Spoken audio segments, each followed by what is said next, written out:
से तत्व हैं? मन, बुद्धि, चित्त और अहंकार। इसको कहते हैं अंतःकरण चतुष्टय।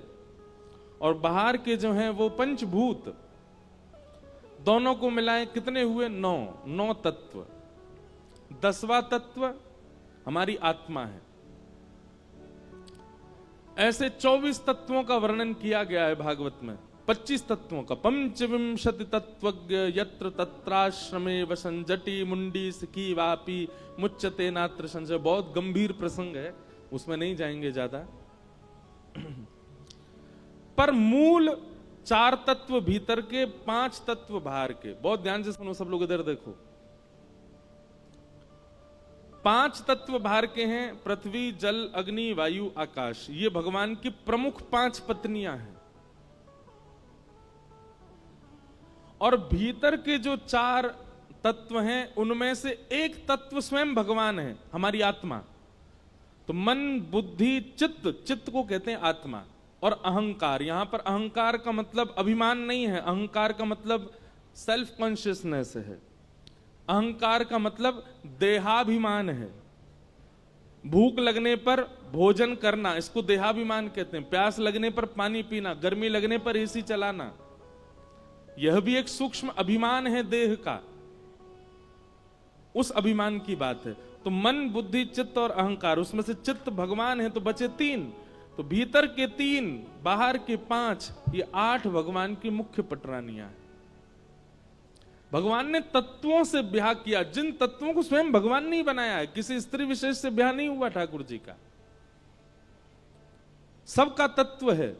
रुक्मणी जी अग्नि तत्व हैं,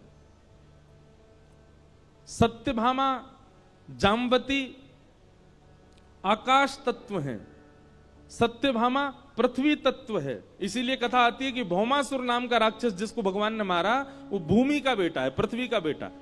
तो जब उसका जन्म हुआ भौमासुर का, तो ज्योतिषियों ने बताया कि इसको तो भगवान मारेंगे, भूमि भगवान की पत्नी है।